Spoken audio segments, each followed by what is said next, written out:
En esta tarde quiero predicarles de un trozo de la palabra de Dios que para mí es muy especial. Lo vamos a ubicar primeramente. Todos los que tienen una Biblia en casa y que me están oyendo, les doy tiempo para que busquen Primera de Pedro,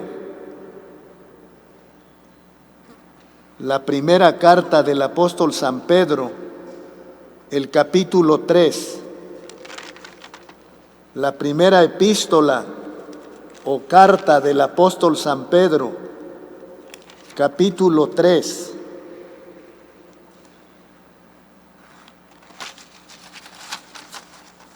Esa es la porción que vamos a buscar primeramente. Primera de Pedro, capítulo 3.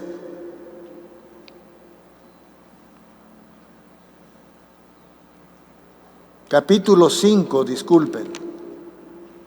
Capítulo 5. Ahí vamos a estar un buen momento.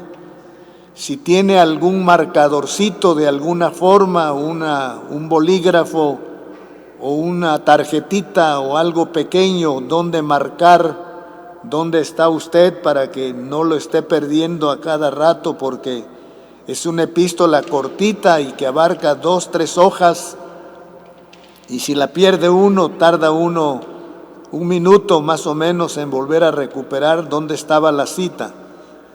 Primera carta de Pedro, capítulo 5. Esta porción que quiero leerles, la he leído aproximadamente 90 o 100 veces en mi vida, nada más dando un aproximado. Tan es así que después de leerla tantas veces, no como una maratón, no diariamente o a cada rato, sino contando las veces en que las leí, viajando o buscando la porción porque es una de mis favoritas en la Biblia. Calculo que la he leído unos 90 o 100 veces. Y la prueba mejor de ello es que conforme el tiempo pasó, se me quedó adherida en mi memoria, sin memorizarla a propósito. Fue de una forma natural, se quedó plasmada en mi memoria. Y se las voy a leer. Dice Primera de Pedro, capítulo 5, versículos 1 en adelante. Ruego a los ancianos que están entre vosotros, yo anciano también con ellos, y testigo de los padecimientos de Cristo, que soy también participante de la gloria que será revelada. En este versículo 1, cuando Pedro está diciendo, yo anciano con ellos, no se refiere a un hombre viejo, y mucho menos un hombre decrépito, un hombre que ya apenas puede andar, sino la palabra anciano es un título que tenían algunos maestros de las Sagradas Escrituras y que dirigían el trabajo de las iglesias del Señor. Se los llamaba pastor, se les llamaba ancianos, se les llamaba obispos, palabra que hoy día no utilizamos con frecuencia para evitar cualquier confusión en cuanto a investiduras religiosas. Así que lo dejamos como está escrito aquí en esta revisión bíblica. Dice Pedro, ruego a los ancianos que están entre vosotros, yo anciano también con ellos, pastor quiere decir, y testigo de los padecimientos de Cristo, que soy también participante de la gloria que será revelada. Apacentad la grey de Dios que está entre vosotros, cuidando de ella, no por fuerza, sino voluntariamente, no por ganancia deshonesta, sino con ánimo pronto, no como teniendo señorío sobre los que están a vuestro cuidado, sino siendo ejemplos de la grey. Y la grey quiere decir la congregación, la iglesia que escucha. Y cuando aparezca el príncipe de los pastores, es una alusión al Señor Jesucristo. Y cuando aparezca el príncipe de los pastores, vosotros recibiréis la corona incorruptible de gloria. Igualmente vosotros, jóvenes, estad sujetos a los ancianos y todos sumisos unos a otros, revestidos de humildad, porque Dios resiste a los soberbios y da gracia a los humildes. Humillaos pues bajo la poderosa mano de Dios, para que Él os exalte cuando fuere tiempo, echando toda vuestra ansiedad sobre Él, porque Él tiene cuidado de vosotros. Sed sobrios, repito esa parte, sed sobrios. Dicho literalmente, ninguno me escuche como me escucharía un borracho que no se acuerda de lo que le dije. Sed sobrios. El estado de sobriedad es un estado de integridad física y mental, donde la persona está en sus 5 sentidos. Dice, sed sobrios y velad, porque vuestro adversario, el diablo, como león rugiente, anda alrededor buscando a quien devorar, al cual resistid firmes en la fe, sabiendo que los mismos padecimientos se van cumpliendo en vuestros hermanos en todo el mundo. Mas el Dios de toda gracia, que nos llamó a su gloria eterna en Jesucristo, después que hayáis padecido un poco de tiempo, Él mismo os perfeccione, afirme, fortalezca y establezca. Y escuchen cómo termina el versículo 11. A Él sea la gloria y el imperio por los siglos de los siglos. Amén. Así termina ese párrafo. Y luego cierra el capítulo con algunos saludos. Pero el 11 otra vez. A Él sea la gloria y el imperio por los siglos de los siglos. Amén.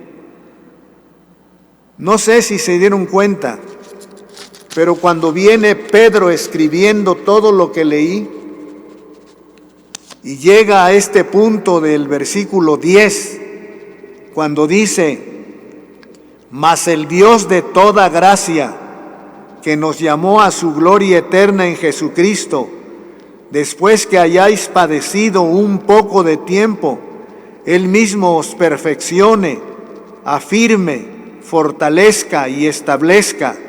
Y luego da un cambiazo total cuando prácticamente grita, a Él sea la gloria y el imperio por los siglos de los siglos. Amén.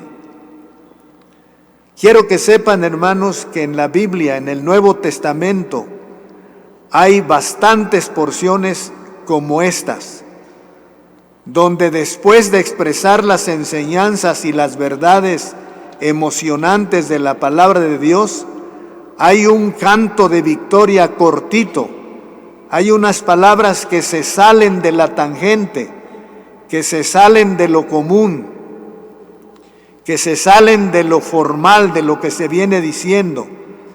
Noten el cambio, otra vez, noten el cambio. Voy a leer el versículo 10 de nuevo. Mas el Dios de toda gracia, que nos llamó a su gloria eterna en Jesucristo, después que hayáis padecido un poco de tiempo, Él mismo os perfeccione, afirme, fortalezca y establezca. Y luego noten el cambio. A Él, a ese que está presentando, dice, a Él sean la gloria y el imperio por los siglos de los siglos. Amén. Y lo raro de la palabra amén allí es que el capítulo todavía no ha terminado. Exactamente. A esta situación que acabamos de leer yo lo llamo, grábenselo por favor, yo lo llamo, no tienen que llamarlo ustedes así, pero a este caso yo lo llamo un párrafo de triunfo. El texto termina esa parte principal con un párrafo de triunfo que abarcan los 2 o últimos 3 textos, cerrando con ese grito donde dice: a Él sea la gloria y el imperio por los siglos de los siglos. Amén. Ahora, para que nadie piense que estoy calificando la Biblia como yo quiero calificarlo, les voy a mostrar otro caso, más cortito. Pierdan un ratito Pedro, al cabo que no les va a costar mucho encontrarlo. Y ahora vamos a segunda carta a Timoteo. Segunda Timoteo. Segunda carta a Timoteo, de Pablo a Timoteo, capítulo 4. Por favor, hermanos, esto es importante, estamos poniendo la base. Aunque ya lleve yo casi 15 minutos, estoy poniendo la base de los otros 35 minutos que probablemente use. Segunda Timoteo, capítulo 4. Vamos a empezar desde más corto ahora, desde el versículo 16. Y noten cómo el párrafo de triunfo aparecerá otra vez de una forma distinta. Está hablando Pablo a Timoteo y le está narrando lo difícil de su ministerio en ese tiempo y le dice: en mi primera defensa ninguno estuvo a mi lado, sino que todos me desampararon. No les sea tomado en cuenta. Pero el Señor estuvo a mi lado y me dio, ¿qué? Fuerzas para que por mí fuese cumplida la predicación y que todos los gentiles oyesen. Así fui librado de la boca del león.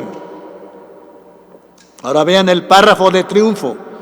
Y el Señor me librará de toda obra mala y me preservará para su reino celestial. A Él sea la gloria por los siglos de los siglos. Amén. Ahí está otra vez el párrafo de ¿qué? De triunfo o párrafo de victoria. Si lo quieren probar, hoy no, revisen las demás epístolas y encuentren varios párrafos de triunfos que hay en muchas de estas porciones. Ahora regresemos a la primera de Pedro, capítulo 5. Ya no vamos a estar en Timoteo, ahora primera de Pedro, la primera cita que les di, primera de Pedro, capítulo 5.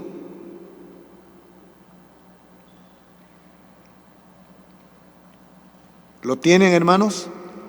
Espero que los que están en casa o desde casa también lo tengan ya, si es que tienen su Biblia con usted, cuando estamos en un momento tan bonito de inspiración, un momento de estudio, aunque nos falta no mucho tiempo.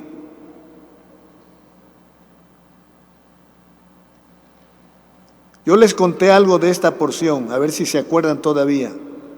Les dije algo de esta porción relacionada conmigo. ¿Qué fue lo que les dije?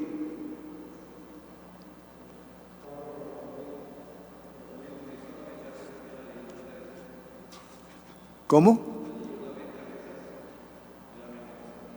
Sí. La leí tantas veces que gracias a Dios se quedó plasmado en mi memoria.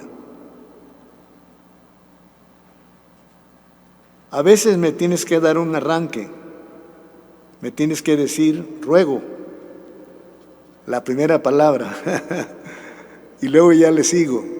Ruego a los ancianos que están entre vosotros, yo anciano también con ellos y testigo de los padecimientos de Cristo, etcétera, etcétera.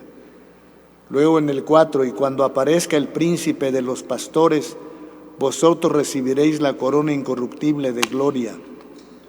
Y ahí nos vamos hasta el final. Y dice un dicho, tanto va el cántaro al agua, ¿hasta qué? Se rompe. Eso quiere decir, el ejercicio continuo de algo es provechoso, porque tanto leemos una porción y se va quedando adherida a nuestra mente.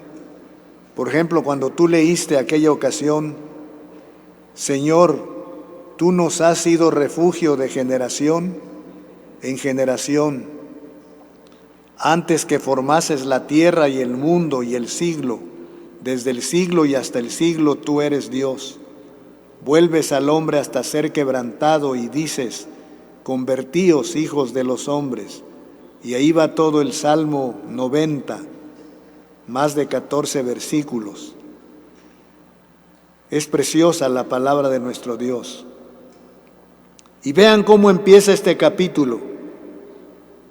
Ruego a los ancianos que están entre vosotros. Lo voy a decir de otra manera.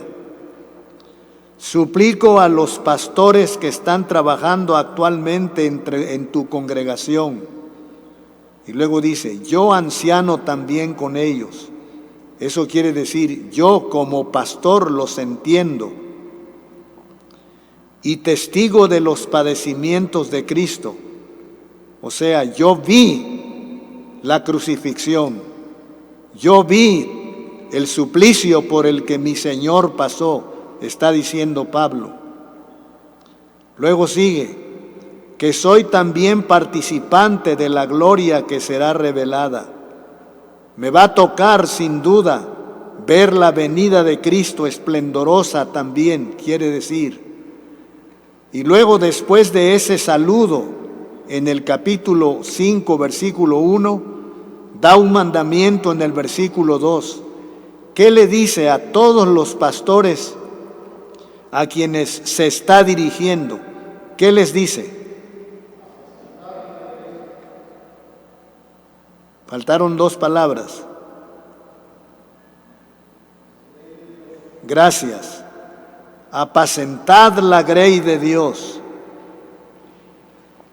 que está entre vosotros, cuidando de ella, no por fuerza, sino voluntariamente, no por ganancia deshonesta, sino con ánimo pronto.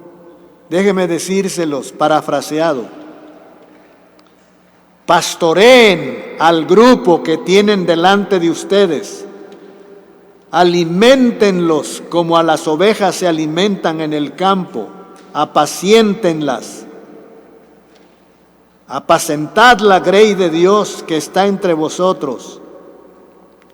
Y luego dice, cuidando de ella.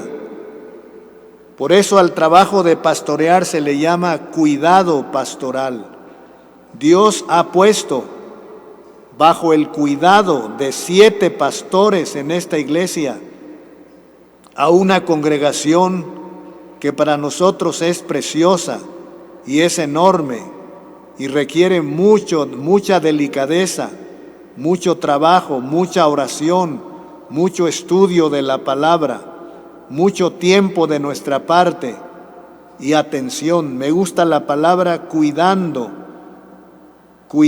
de ella, no por fuerza, que nadie me fuerce, que nadie me obligue a ser pastor, sino voluntariamente, porque mi corazón así lo desea. No importa qué lugar ocupe en la pluralidad pastoral de los 7 que estamos al frente de la iglesia, pero el trabajo debe ser voluntario, no por ganancia deshonesta, que no pastoreemos por ganar un salario, que no pastoreemos por recibir bienes, que no pastoreemos por recibir regalos. Dice, no por ganancia deshonesta, sino con ánimo pronto, no como teniendo señorío, que no pastoreemos con una actitud de amo, con una actitud del que ordena a la gente, ni siquiera a los niños. A los niños se les debe hablar con cariño, con docilidad, con sabiduría, con firmeza, es cierto, cuando no entienden lo que les estamos diciendo o no hacen caso, pero no con enojo ni con ira, y mucho menos con autoridad muy seria, porque ellos tienen sus padres también, sus familiares mayores, que pueden lograr más que nosotros en un dado caso. Mire qué práctico lo que estamos leyendo. No como teniendo señorío, así no se debe pastorear. Hermano fulano de tal, cierre esa puerta. No. Hermana mengana de tal, recoja esas 3 basuras que estoy viendo desde aquí. No, sino vamos a pedir que alguien nos haga el favor de cerrar las puertas porque hay mucho viento. ¿Es distinto? Es distinto, ¿verdad? No como teniendo señorío sobre los que están a vuestro cuidado, sino siendo ejemplos de la grey. Y cuando aparezca el príncipe de los pastores, aquí viene una promesa, y cuando aparezca el príncipe de los pastores, vosotros recibiréis la corona incorruptible de gloria. Hemos contado varias veces las coronas que existen para los creyentes y se han encontrado normalmente 5 coronas: la corona de gloria, la corona de justicia, la corona de vida, la corona incorruptible. 5 coronas, no recuerdo ahorita la quinta, pero son 5 coronas que se mencionan. Y lo más bonito es que 4 de ellas las puede ganar cualquiera, las puede pelear cualquiera, las puede tratar de lograr cualquiera de los atletas cristianos que están sirviendo al Señor. Pero una de ellas, no cualquiera, solamente los que pastorean. Esa es la corona incorruptible. ¿Qué les parece si leemos el 4 juntos? Los pocos que estamos aquí en esta grabación. Primera de Pedro 5:4. Léanlo conmigo. ¿Qué dice? Y cuando aparezca el príncipe de los pastores, vosotros recibiréis la corona incorruptible de gloria. Y cuando aparezca el príncipe de los pastores, ¿a qué se está refiriendo, hermanos, cuando usa la palabra aparezca? Tienen 10 minutos para contestarla.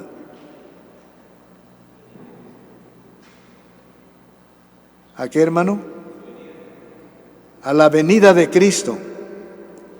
¿Cómo le llamamos a la venida que estamos esperando del Señor Jesucristo? Segunda venida de Cristo. Es una manera de llamarle, no es la más teológica, pero es una manera de llamarle. Pero la más común es el arrebatamiento. Cuando hablamos de la segunda venida, estamos hablando de cuando viene en gloria con sus santos ángeles después de la gran tribulación. La venida que estamos esperando ahorita es el arrebatamiento. Es cuando vendrá como ladrón en la noche, sorpresivamente, sorprendentemente. Hermanos, la aparición del Señor Jesucristo.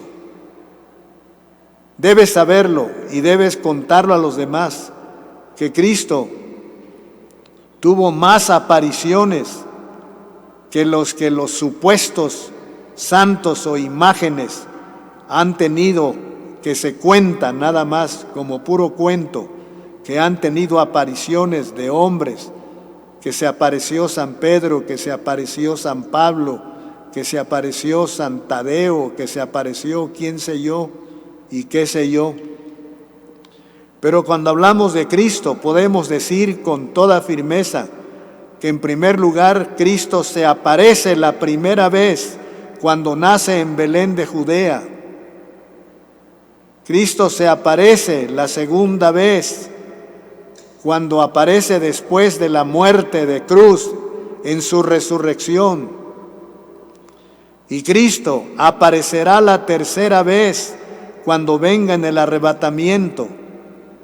Y luego aparecerá una cuarta vez cuando venga con sus santos ángeles después de la tribulación.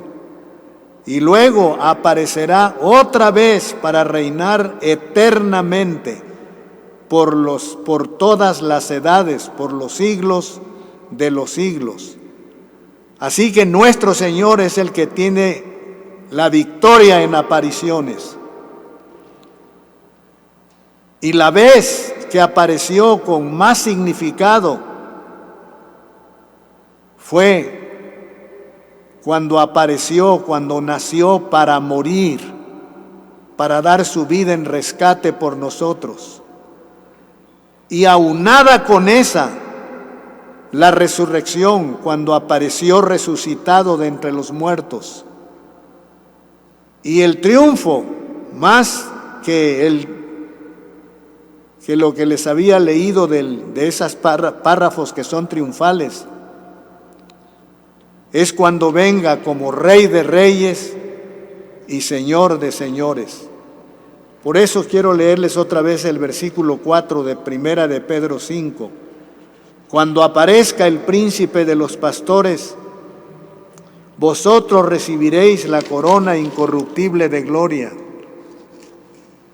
Y ahora se dirige a los jóvenes. Versículo 5. Igualmente, jóvenes, estad sujetos a los ancianos. Ya les enseñé esto.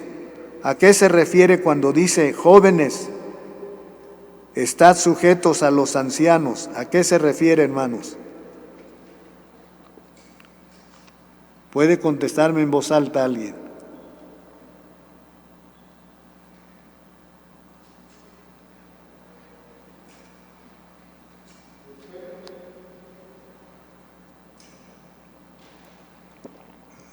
No escuché bien.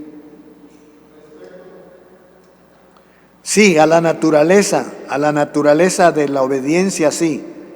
Pero cuando dice, igualmente, jóvenes, estad sujetos a los ancianos, ¿a qué se refiere? Correcto. ¿Y a qué jóvenes se refiere? ¿No? Porque dice jóvenes. ¿A qué jóvenes se refiere? No, porque en la iglesia había gente mucho mayor.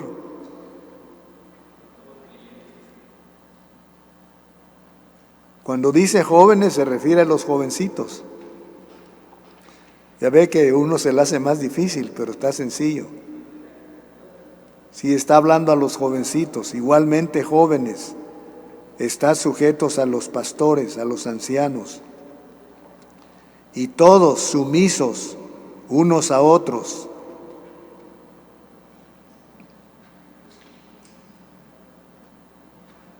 Revestíos de humildad, porque Dios, aquí viene una norma cristiana, Dios resiste a los soberbios y da gracia a los humildes. Y ahora se pone fuerte, hermanos, se pone bueno. Humillaos, pues, bajo la poderosa mano de Dios, para que Él os exalte cuando fuere tiempo. A partir de este momento cambia de tono. A lo mejor cambió de color también Pedro en ese momento. Humillaos, les dice a todos, a los ancianos, a los jóvenes, a las damas, a las viudas, a los diáconos, a los pastores, a todos. Humillaos pues ¿bajo qué? Bajo la poderosa mano de Dios. Van a ver por qué pide eso.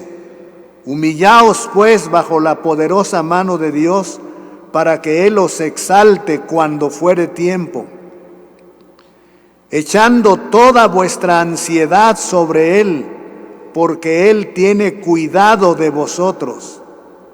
Sed sobrios, ya expliqué eso. Sed sobrios y velad. Velad, estad despiertos. No te duermas en tus laureles.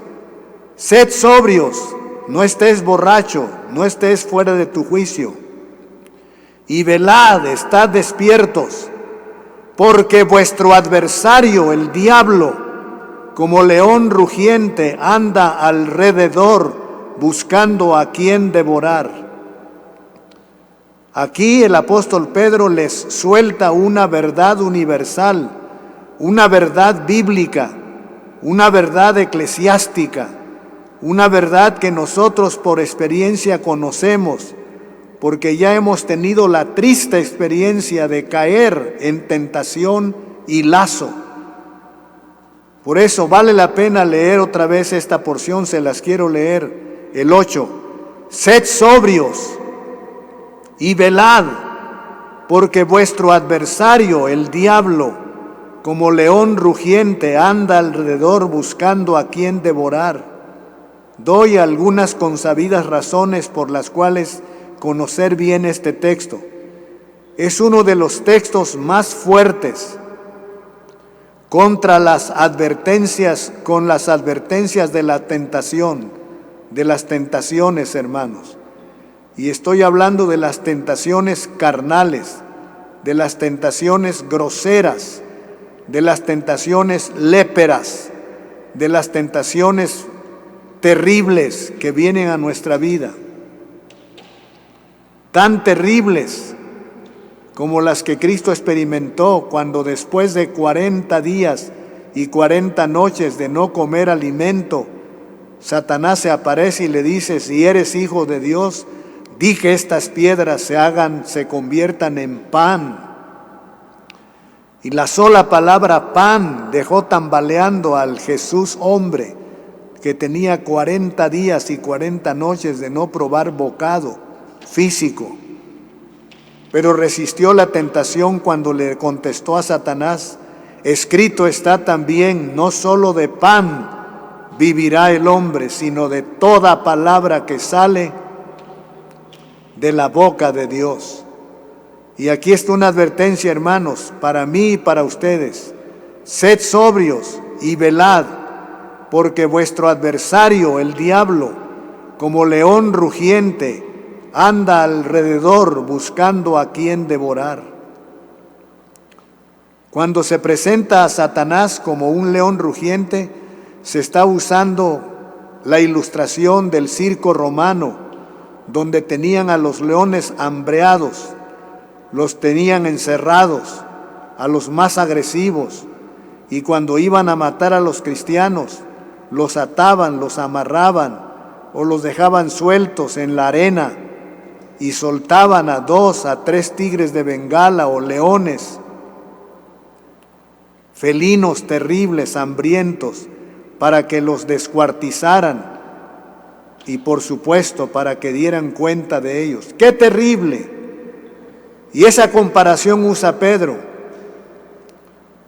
Y aunque es en término espiritual, porque la tentación a la que se está refiriendo son tentaciones de la carne y del espíritu, en lo espiritual, es tan serio como lo otro, es tan real como lo otro. Y dice el versículo 9, ¿qué debemos hacer cuando eso pase? Versículo 9, al cual resistid firmes en la fe. ¿A quién debemos resistir, hermanos? Ayúdenme. al diablo, al cual resistid. No dice al cual ignorad, no dice ignóralo, no dice no le hagas caso, y está bien, no le haga caso en sus tentaciones, pero no es así de fácil. Sencillamente dice resístele. Y cuando habla de resistir, intuye allí que se está refiriendo a la armadura del cristiano de Efesios capítulo 6. No lo busquen ahora, pero cuando habla del escudo de la fe, el yelmo de la salvación, la espada del Espíritu, etcétera, todo lo que nos da cobertura en la lucha cuerpo a cuerpo y alma contra alma. Dice el 9, me gusta mucho el 9, al cual resistid firmes en la fe, sabiendo que los mismos padecimientos se van cumpliendo en vuestros hermanos en todo el mundo. En otras palabras, no eres el único que está siendo tentado, no eres el único que te debilitas, no eres el único que necesitas un armamento. Todo cristiano necesita la llenura del Espíritu Santo. Todo cristiano necesita orar. Dice la Biblia en un texto que es de los más cortitos: orad sin cesar. ¿Y qué hemos hecho nosotros? ¿Qué hemos hecho nosotros? Dígamelo con el mismo texto. Hemos cesado de orar. Qué triste, hermanos. No hallo cómo decirlo, no hallo cómo exclamarlo, aparte de que mi voz me está fallando. Quisiera tener un vozarrón en esta tarde y un micrófono potentísimo para decirles que el Señor nos manda resistir al diablo, pero nos manda resistirlo no en nuestra fuerza, no con armaduras creadas, no con mi fuerza de voluntad, no con hacerme el que no entiendo las cosas, porque la tentación es tenaz.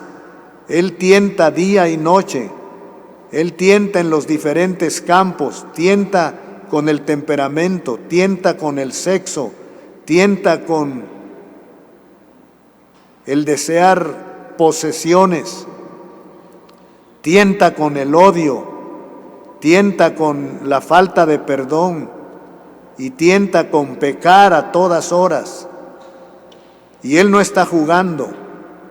Realmente, si tú le dejas abierta la puerta de tu corazón, puede destruir tu vida. No hay tiempo de contar experiencias de las que nos hemos enterado de destrucción que el diablo ha hecho. Ha destruido iglesias, ha destruido pastorados, ha destruido matrimonios, ha destruido vida de jóvenes. Versículo 9 otra vez, al cual resistid, ¿cómo? Gracias, hermano, por haberlo dicho así. Firmes en la fe, sabiendo que los mismos padecimientos se van cumpliendo en vuestros hermanos, ¿dónde? Es decir, se van cumpliendo, ellos también han sido tentados. Luego dice el versículo 10 que nos da mucha esperanza. Mas el Dios de toda gracia, ¿pueden decir amén? Mas el Dios de toda gracia. Aquí está haciendo una descripción preciosa de Dios, que nos llamó a su gloria eterna en Jesucristo, después que hayáis padecido. Eso no quiere decir fracasado en una tentación, sino padecer es ser tentado. Vuelvo a leerlo. Mas el Dios de toda gracia, que nos llamó a su gloria eterna en Jesucristo, después que hayáis padecido un poco de tiempo, Él mismo os perfeccione, afirme, fortalezca y establezca. Miren todo lo que Dios quiere hacer con nuestra vida. Todo lo que el diablo quiere hacer con nuestra vida es derribarla, postrarla, ensuciarla, envilecerla, tirarla. Toda palabra de ese tipo que encuentren le cabe bien.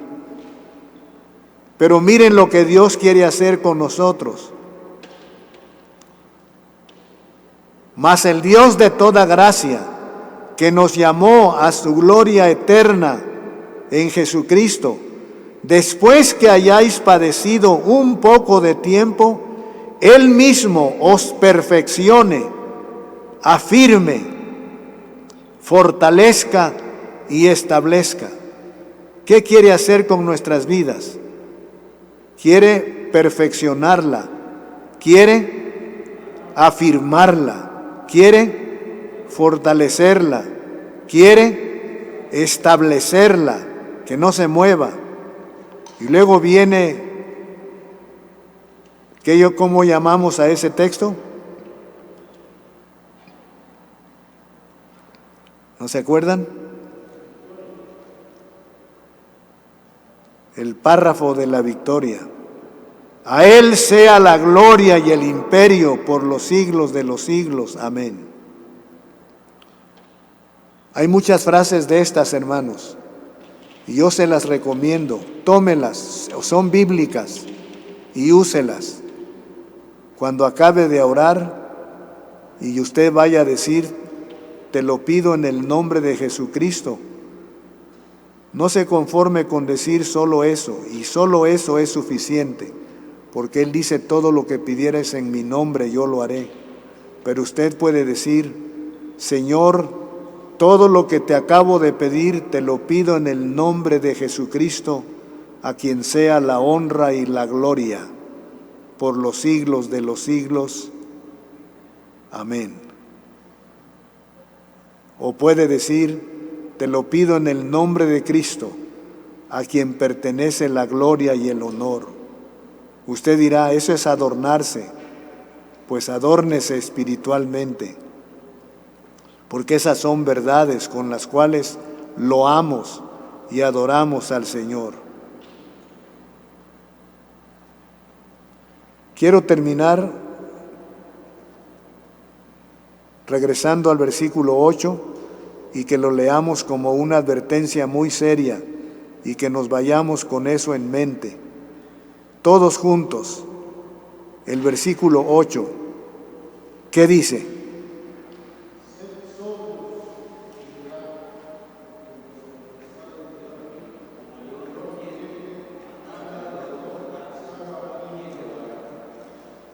Gracias, Miguel, por haber estado listo.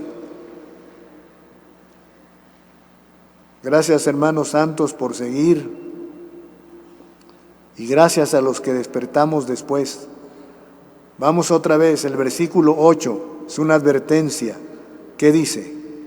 Sed sobrios y velad, porque vuestro adversario, el diablo,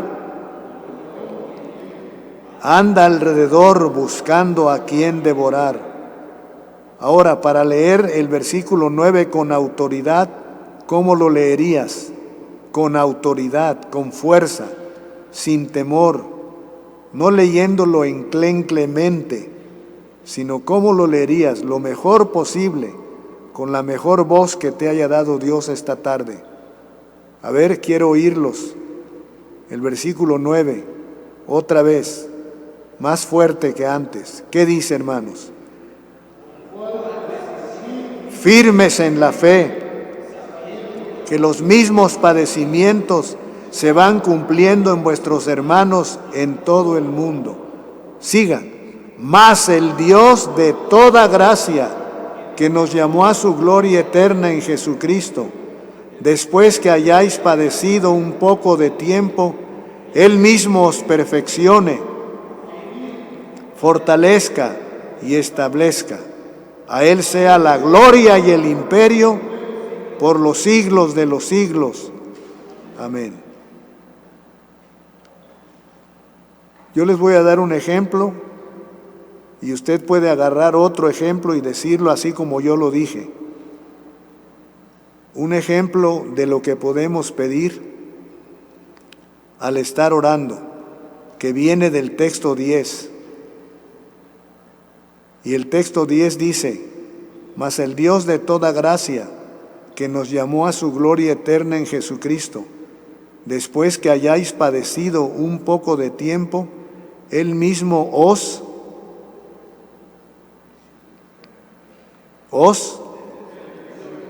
Entonces es correcto al terminar de orar decirle al Señor: Señor, por favor, perfecciona mi vida espiritual. Cada día perfecciónala más. Oh, Señor, ¿qué es la palabra que sigue? Afírmame en Cristo, reafírmame en tus verdades, afírmame en mis decisiones. ¿Qué es la otra palabra que sigue? Que Él nos fortalezca. Señor, dame de tu fortaleza. Yo soy débil por naturaleza, como dice el coro, pero en ti soy fuerte. Fortaléceme, Señor. ¿Y qué más podemos pedir? Establéceme, Señor. ¿Qué idea tiene la palabra establecer? ¿Qué se imaginan cuando uno dice, se estableció tal cosa?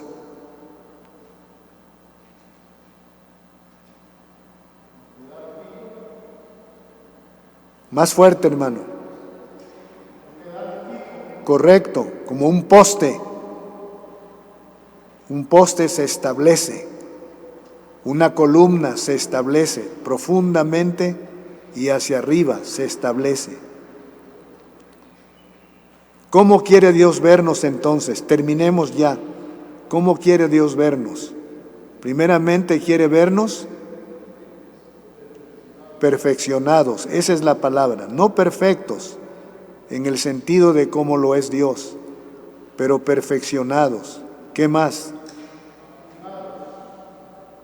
Afirmados. ¿Qué más? Fortalecidos y establecidos. A Él sea la gloria y el imperio por los siglos de los siglos. Amén. Inclinemos nuestros rostros para orar. Tomemos por lo menos unos 2 minutos para orar. Empecé a predicar hará como 50 minutos aproximadamente. Y ahí mencioné muchas cosas que debemos querer pedir a Dios. Escoja por lo menos 3 de ellas y pídaselas a Dios. Pídaselas con toda confianza, así como Él está diciendo que le pidamos. Tómese 2 minutos para orar. Pídale victoria, pídale ser establecido, pídale ser revestido, pídale resistir al diablo, vencer a Satanás en el poder de Cristo, pida ser fortalecido, ser afirmado.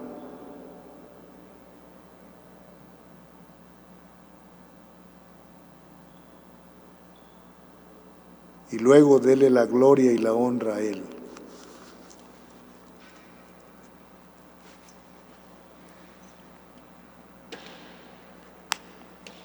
Y yo voy a cerrar con una oración.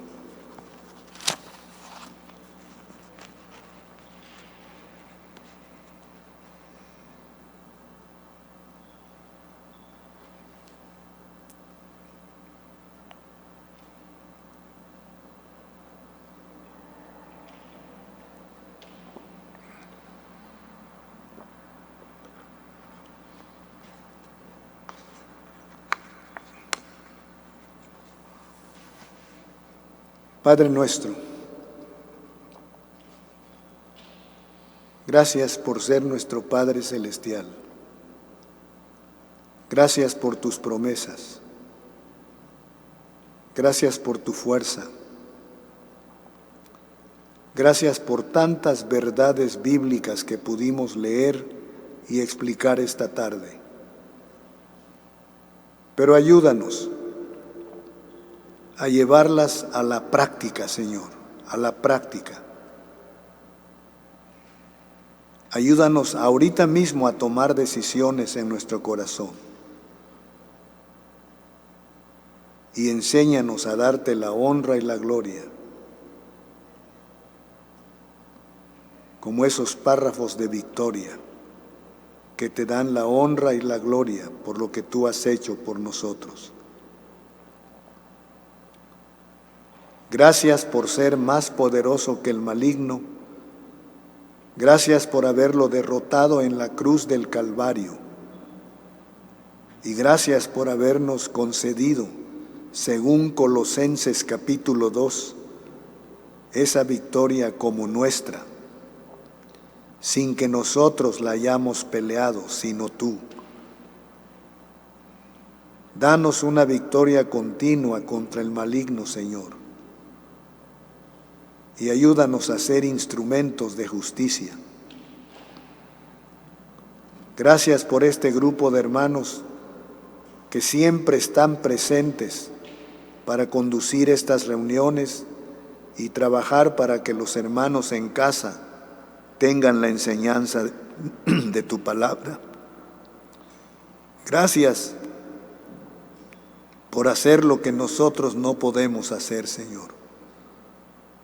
Nos ponemos en tus benditas y poderosas manos. Ayúdanos a tener victoria tras victoria. Y te damos la honra y la gloria que solo tú mereces. En el nombre de Jesucristo. Amén.